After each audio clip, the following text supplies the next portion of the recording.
Olar out in Aiken today in the 1A state championship game. Eagles getting on the board first in this one thanks to some good offense. It's going to be Shazman Bradley, the pull-up jumper, getting this one to go down for two, putting the Eagles on top early. Denmark Olar trying to get back into this one, driving into the basket until Dream Watson takes the ball right out of the hands. Watson goes down the court, passes over to Sabri Mitchell. She goes in for the easy two. Eagles actually down by one. Second quarter now, huge defensive game for Military Magnet. They would have 17 steals for the team on the day. Bradley gets this one up to Mitchell underneath. Banks this one in for two. Military Magnet will head to the break up 21-13. Third quarter, all Eagles. I mean, literally all Eagles. They hold Denmark Olar scoreless in the quarter. Kaylin Davis gets the layup there. Military Magnet up 23-13. Then Shazman Bradley adds another two in the fourth. Eagles with a strong second half, and Military Magnet becomes the first CCSD school to go back-to-back since 1980, winning the state title 35-20. Summer Hector was in Aiken and has more on the Eagles win. The Military Magnet girls basketball team says being the reigning 1A state champions, they had a target on their back all year. And today, in a low-scoring first half, head coach Nathaniel Taylor said this was one of the most evenly matched games they've had all year. We kind of mirror each other, and we both probably spend a lot of time in the gym preparing for this game defensively and not letting the other team get out and run out, because it's going to be difficult. If you look at the scores throughout the season, we both had a lot of lopsided games, so we knew it was going to boil down to defense, and I'm pretty sure Coach Terrence on the other end did as well. During the playoff run, nobody never picked us, so it just gave us more motivation to play hard and just let everybody know. Well, I'm so happy for the community and everyone, the educators that came in here today to support us, along with our student body. That's what's important, and that's what this is all about. Coach Taylor and the girls say they're going to enjoy this win for now, but then it's back to work for that three-peat for a team that has 0 seniors this year. From USC Aiken, I'm Summer Hector. Kevin, back to you in the studio.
The 2022-23 Class A state champion is the Military Magnet Academy, the Eagles.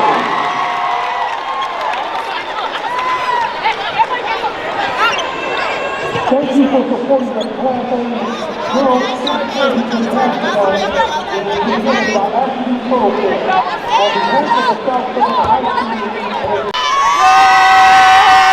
School. It's the Logan Power Show, inspirational and motivational. It's the Logan Power Show, informational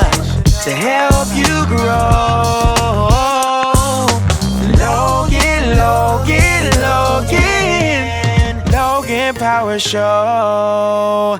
And now the host, Calvin Logan. Hey everybody, welcome to the Logan Power Show. It's me, your host, Calvin Logan, and I'm excited again for another blessed and glorious day. I hope it's a blessed day for you as well. And I want you to get excited that you're about to experience another great dynamic interview at the Logan Power Show. I got with me a special guest here at the Logan Power Show. He is well-renowned. He's doing some things that's going to be remarkable that people had never thought that could happen. He has established a culture and he's established a system, the system that cannot be duplicated. And he's taken the faith to a whole nother level of how he can make young ladies not only be champions on the court, but off the court.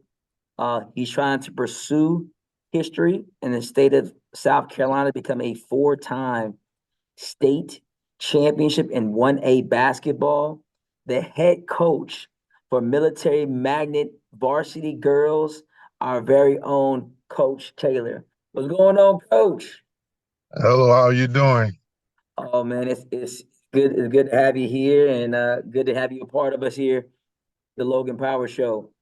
Yeah, I appreciate you for having me. Yes, sir. For you, Coach, you're trying to make history, be 4-time state champs, not a 3-peat, but a 4-peat, and you have taken on adversity. Your team has this moxie of you're gonna run them out the building, and they have no mercy because I've seen them in full tuition and in full fluid motion. Where are your girls getting this type of, I guess, energy and the faith level to say, when I get on the court from the first quarter to the fourth quarter, my mentality is I'm picking up 90 feet until the actual whistle is blown and said the game is over. Where is this coming from? Well, you know, young people in general, male or female, have a lot of energy, and a lot of times they fail to find a productive way to express themselves. What we have going on right now, Military Magnet Academy, is when we're on the court, that is their time to express. That is their time to exhaust any energy that that's not in the realm of normal outside of sports. So,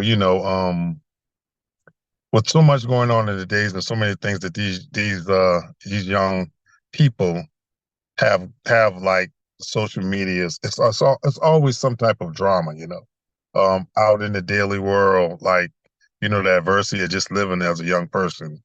Um, we ask them to harness that energy on the court, um, um, play with purpose and passion, and it's been working. Very true.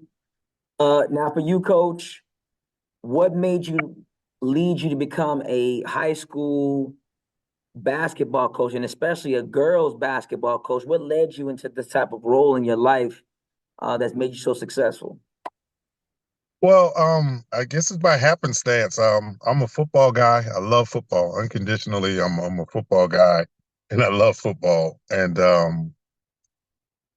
I just so happened to sit in the gym when I first started working here at Military Magnet Academy, and I watched some bad basketball, and I said to myself, from playing football, ooh, practice is going to be interesting tomorrow. I can't wait to see it. So I walked into the practice the next day, and I'm like, they're running plays and stuff, and I'm like, oh, I thought somebody was going to pay for what y'all was doing yesterday, and that wasn't the case.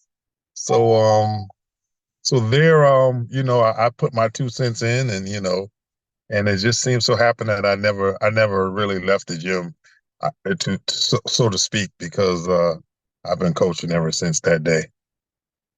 Okay, Coach, I see. Landed on you.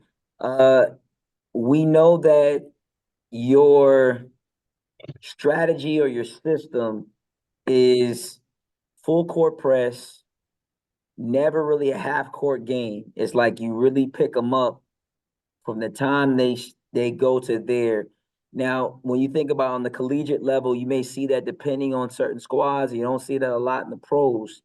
Um, from your girls, these past 4 years have had some of remarkable numbers, remarkable accolades along with yourself.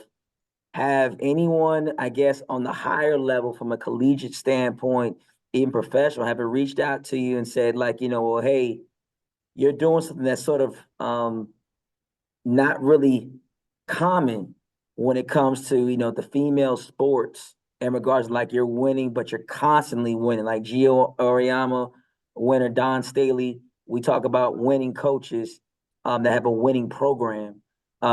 Has anybody from a higher ups to say, like, well, hey, this type of system's got to be written down, it's got to be duplicated. Has anyone from the collegiate level reached out and said, like, hey, your talent needs to go even higher than what you currently are? Actually, no. I'm a student of the game because I like football so much that I'm still learning, and I think I'm learning at a high rate about basketball and its little nuances. So when I venture out and get with amongst college coaches or even or my peers on the high school level, it's more of I'm the student and I'm seeking information. I've vast conversations with college coaches, but that was about prospective players on my team, not necessarily me coaching or what we do here. They what they see is what they understand, and a lot of coaches, that's what they like and that's what they want to recruit. But as far as me and what we do on another level, no, I haven't. Actually, I'm probably not interested. I just want to coach high school for a couple of more years and then just relax with my kids once they probably hit high school. Okay. You're a father, you're a husband, and it's kind of, you have different hats. Um, does does your wife ever say she never thought that you would get to this type of level? Because I think Military Magnet Academy is a great school, very structured. It's have a lot of kids who have a high IQ, not just sports wise, but intellectually. You brought a sense of pride in a positive way to the actual school and also the Charleston County School District. Where do you see, I guess, the overall big picture of how you're trying to take what you're doing from a basketball perspective and also making sure that your girls always graduate from high school and obtain that high school diploma? Well, it's a magnet school, so academically, there's really seldom any challenges academically. You have to do your schoolwork first, but my want to or my why or my how is I really want every young lady to leave North Charleston. I want them to understand that there's a whole world out there, and whatever you want to do, I just need you to get out of this area and experience life. I speak that into my kids. I speak that into every student here at Military Magnet Academy, and I'm proud and I'm happy if you're here and you're productive. But I just want them to get out and realize that it's a whole bigger scope than this area 843. Yes, sir. I think you're making a definitely valid point. It's bigger than 843. It's bigger than South Carolina. Based off the girls that you've been in this type of scope with for these past 4+ years, is there one particular young lady who's, I guess, gotten so far in her career, I guess, leaving this area that sort of brings to your memory that you're like, wow, that young lady like went across the globe or went to another type of state that never thought they would get there? Any particular young lady in particular that sort of brings back to your mind? Actually, not one. It's a tight knit group, and it's multiple young ladies. They're all doing a phenomenal thing out there. We have 100% high school graduates that turn collegiate students. A few have furthered their career in basketball, but I'm just proud that we keep that bond of this school and those students going. It's I still talk to the parents, and those are the things that are important to me. So I might give a text in the morning, a crazy text, but I've been doing that for years. At least with all my athletes, I've been doing it at least I'll say 5 to 6 years. To whereas I know I'm like I just send them a random text and they'll hit me back. Oh yeah, you caught me. I was sleeping. I'm late for class or whatever the case may be, or to a couple of them that's in the workforce now. Just keeping that bond going. So I'm not going to say one young lady in particular, but a host of young ladies are out there doing great things right now. Yes, sir. Big question, Coach. We always say the legacy. Once it's all said and done, and they put your own jersey of a coach into the rafters at Military Magnet Academy because of what you've started and what you're going to finish and what you're going to do moving forward. What is, I guess, some things you want people to sort of remember you by? What is something that you want people, what kind of legacy do you want to leave when your time, not saying now, but when your time comes, what do you want people to remember you most of? Um, I want everyone to know that these young people have a voice, and they are here, and that they're our future. And I want everyone to understand that we need to treat these kids in a way in which we won't lose sleep at night, that they are our future and they're going to take over and they're going to run this country.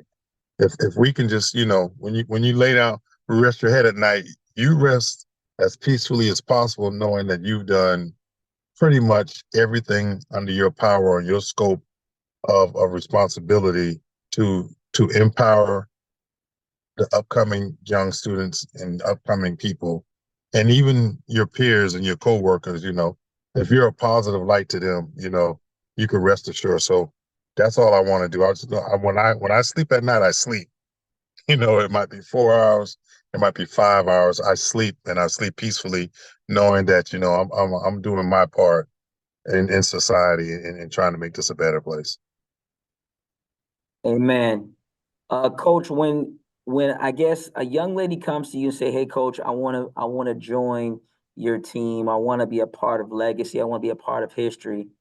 Um, I guess what is sort of the conversation? Because I know every year for the past 4 years, you've had a plethora of young ladies that have unbelievable talent, but they work as a team, and it's not just an I situation, it's a we, and they work hard constantly, and they are working at every beat that you give. If you say run this, they're running it. They're doing it. They're executing. And when they're not executing, the adjustment is made quarter by quarter. And just looking over some of the averages, I mean, Coach, after the first quarter on average this season, you're putting up at least from the second to the fourth quarter almost 60 plus points and beating teams on average of 30 points or greater just in the region games. And I know there's some shifts going to be done with 1A starting next season in regards to expansion with 2 other high schools coming on. But you guys are putting up some drastic numbers. And I know you've had some run-ins with Denmark Ola High School, some real tight games, but just evaluating just how it changes. Like if you can hang with Coach for a quarter is one thing, but that second and that third quarter, it just changes. And then it's another kick into the fourth quarter. And I'm trying to figure out, like, when someone says, "Hey, I want to come play for you," what is sort of like, I guess, the giving them the full scope of, like, if you come play for me, this is what you're going to experience. So the funny thing about it is I normally get young ladies at like 11 or 12 years old. So they don't know what they're doing. They're just following directions. That's one of the beautiful things about this situation here at Military Magnet Academy, it being 6th through 12th grade. So you get a young lady with a desire to want to participate in basketball here, and we take them all in and, hey, this is what we do.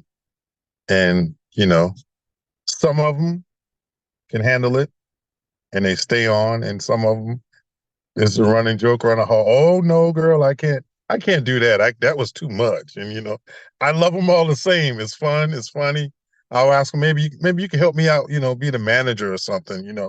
Just to make them a part of it. But from day one, the young ladies all know that once basketball practice happened, or even conditioning, strength and conditioning, that it's different. We're serious about it. We're going to have fun doing it, but it's going to be some work. So I welcome all new faces, but it's just a select few that keep pushing. Yes, sir. Final thought, Coach. History. No team in 1A has won 4 in a row. I'm pulling for you. I know that I know that and like for those that are listening, Coach knows we go back some time. His son's been a blessing. He's played with my son, so it's we've had our runs of just saying hello through passing. But there are doubters out there, Coach, that's saying that we're gonna get them this year. We're gonna get them. They've been saying for the past 3 years, we're gonna get them, Right. we're gonna get them. But you've been always answering the bell without no hesitation. This is and they changed some things up, trying to bring some other schools in and trying to make things a little harder.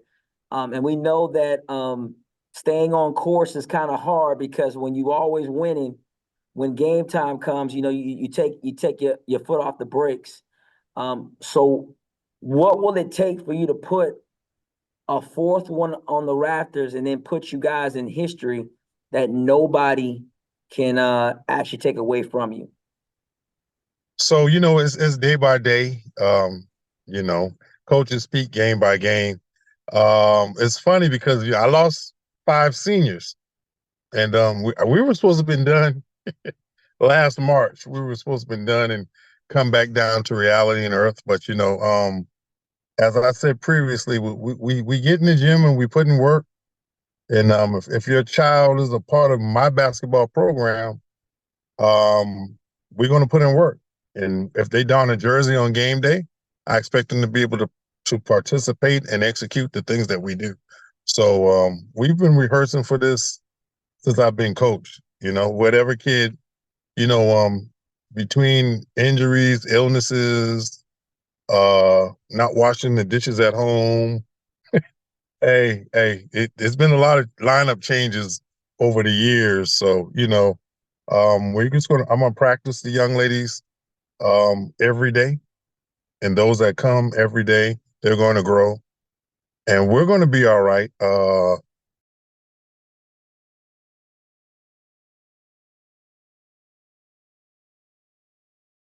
There's 4 more games left in this regular season, and we will go into playoff mode. We've already qualified for the playoffs. So, I think these young ladies are going to be up for the challenge, and I'm pretty sure they don't want to be the team that doesn't finish it with a win at the end of the season. So we're going to put in the work. I look forward to it, and hopefully, prayerfully, with a little bit of blessing and luck, we will we'll win a 4th championship. Yes, sir. Big question, Coach. You're an African American coach, coaching a predominantly African American females. You don't hear a lot about great African American males putting in that work. Not only becoming a coach, but also been changing hats, becoming a father, going from father to teacher, from teacher to uncle, to big brother, to big cousin. You have been the village, as you can say, and the village has been looking out for you.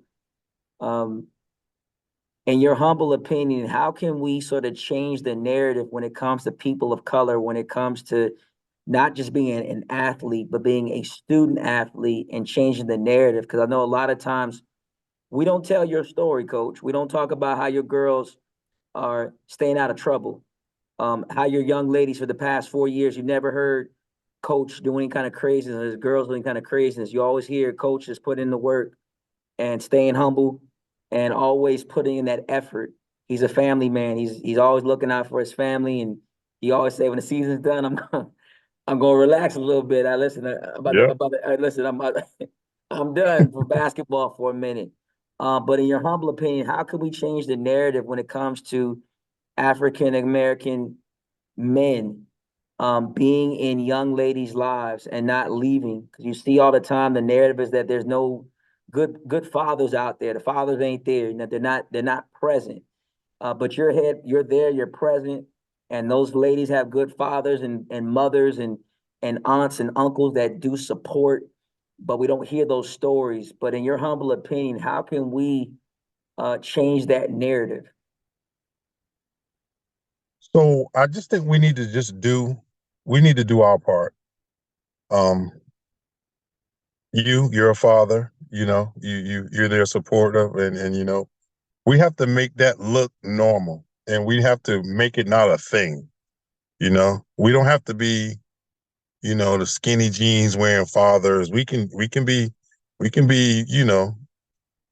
khaki pants wearing dads. We can wear a suit, tie, bow tie, whatever the case may be, but we just need to be present.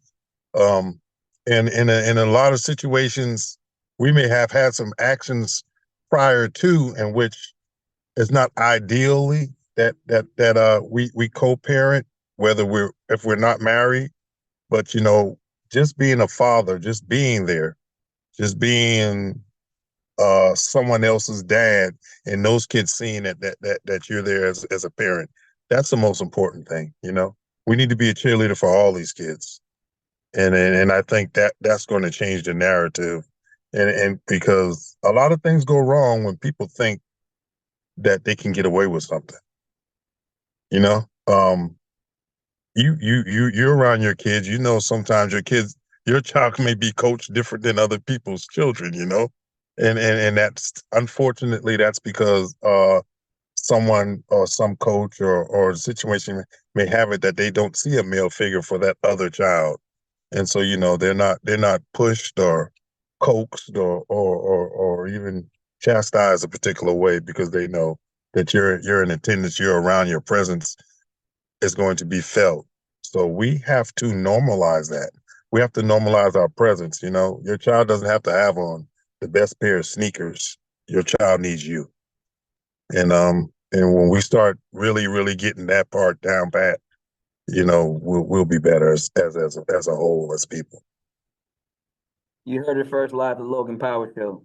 Coach Taylor, a special humble man of men who's leading young ladies to the next level.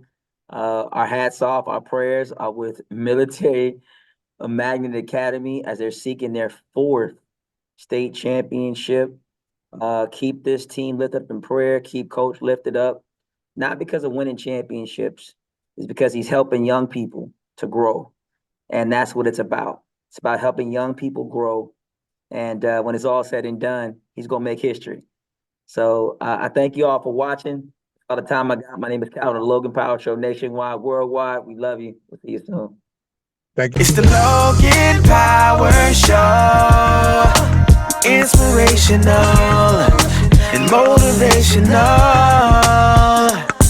It's the Logan Power Show.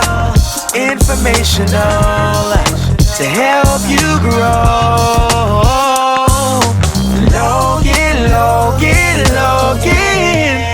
Logan Power Show.